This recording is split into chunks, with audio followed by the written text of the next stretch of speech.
for me to meet all of you. And praise to the Lord that I find you. Let me introduce myself. My name is Putra Gandhi Asoro Sitompu. I am a student of Leparira Junior High School and I'm 8th grade class. And our school led by Mr. Budi Maksiotang, Mr. Dr. Eddie Keleng Ate Brutu as our regent in Daily Regency. The honorable judge teachers, the honorable teachers, the honorable my friend, ladies and gentlemen. Today, I want to tell you a story that will entertain you.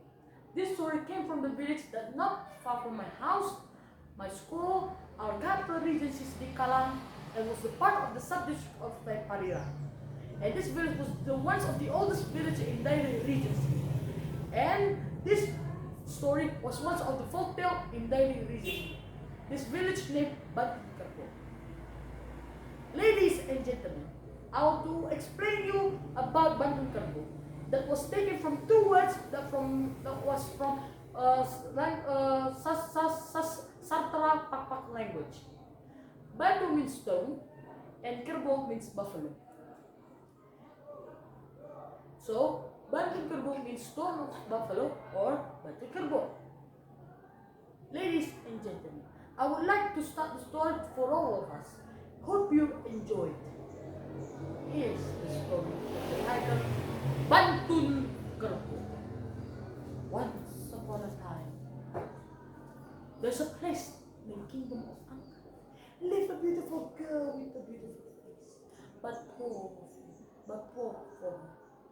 She couldn't walk because she was a disability girl. But one day came a man from the village of Saraan.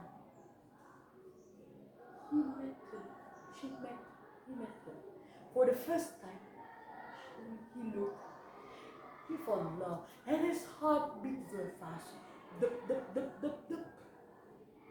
And inside of his heart said, "Was the beautiful girl ever I met in my entire life?" said that man. This man, let us call Sarah.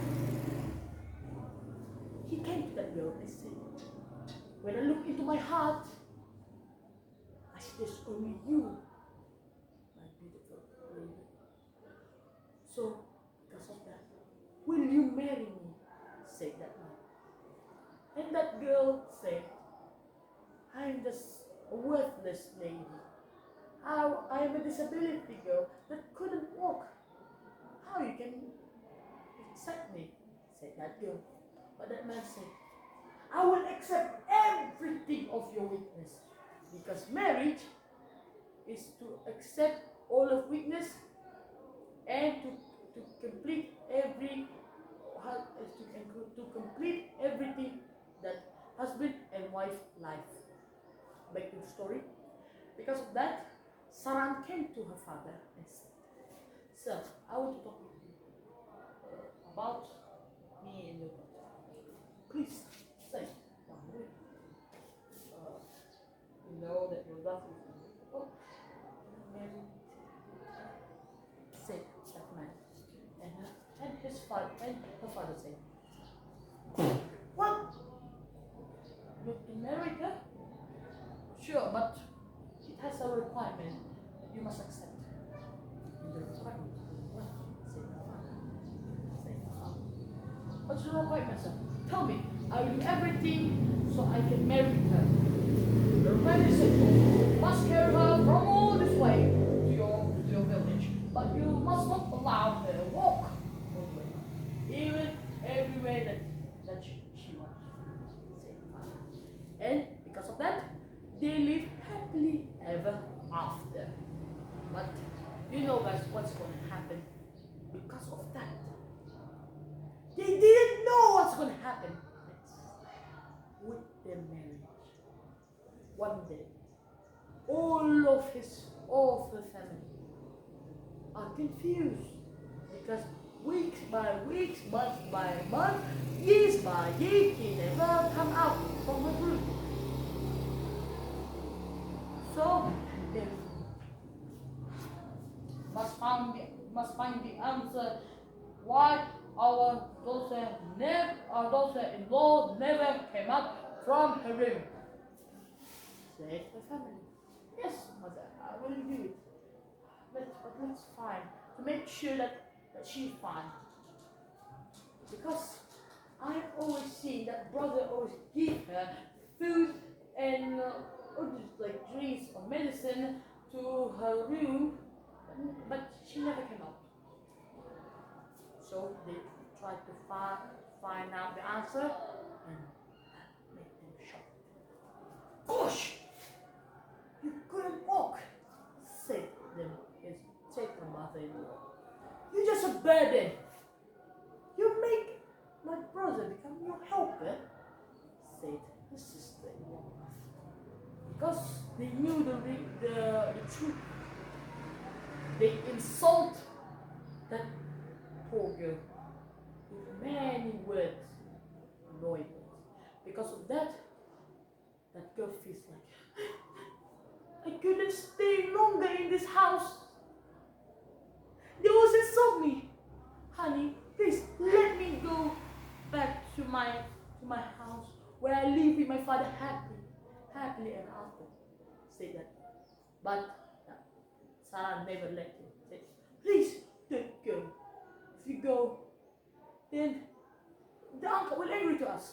But if he doesn't know the soft way, then he must do the hard way.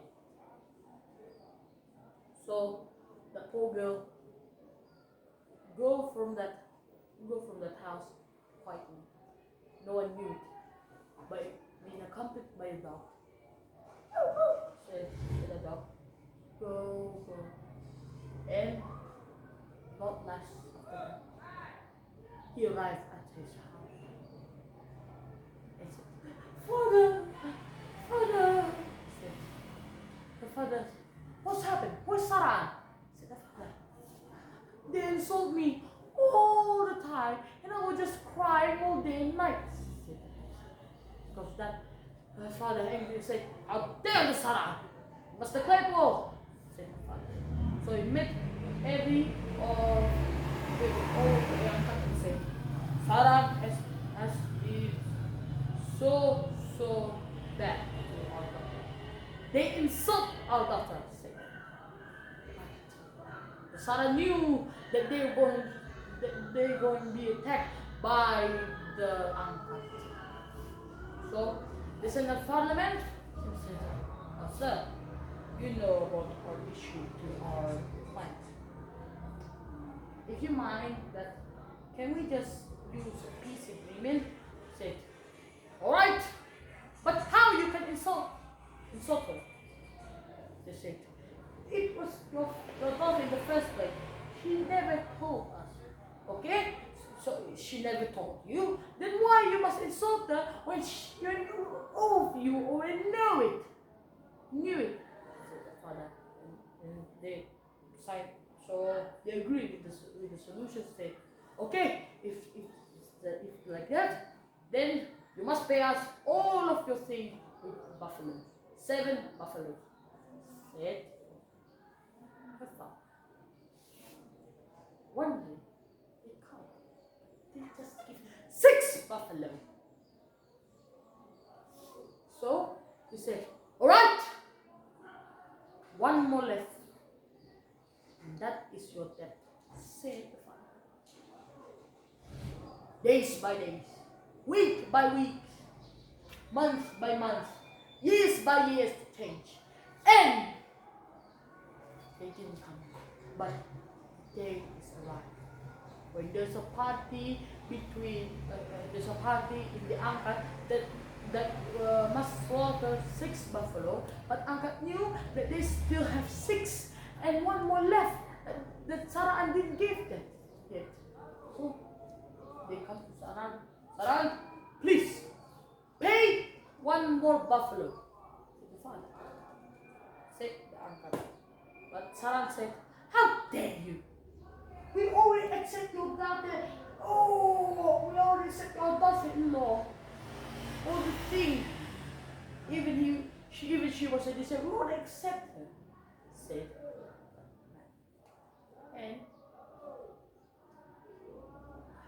And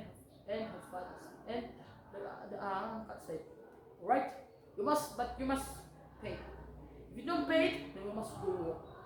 Alright? Because they are afraid that war will come, so they just say, alright, tomorrow we'll give it. Say, the Kasara. So they try to give this buffalo. But when they're almost close to Angkat, the buffalo becomes so harder. Then the sixth buffalo, say the buffalo. They try to push and pull. But the Sara, but they say, hey, if you want to ask for to pull harder, then push harder. If you want to ask to push harder, then pull harder, they say. All the time. But suddenly, the sky becomes black. Thunder! And start getting storm. Earthquake! Not long after that, the thunder shattered and hit the buffalo. And the buffalo became a stone. And from that stone, there's the water that couldn't dry, even the dry season. And from that stone even came out a sound to say, this is the language of peace between you, Angkat and Saraan. And from this buffalo, there's a water and never dry, even in the dry season. And if theirs of your children are sick, drink this water, and they will be cured. Say, I don't know who said this, but from your stone they say it. So, because of that, last, both of them are in peace, and the couple live happily ever after. More of the story. So the moral of the story, we must be honest. We must don't hurt people's feelings. We must do what we must. If we all say, alright, I will pay, then you must pay. If you don't do what they agree, then you start a new problem. That's how all people must be honest and not hurt people's feelings. But you must do what they do. You must be responsible. And I hope people will do it this. All of them.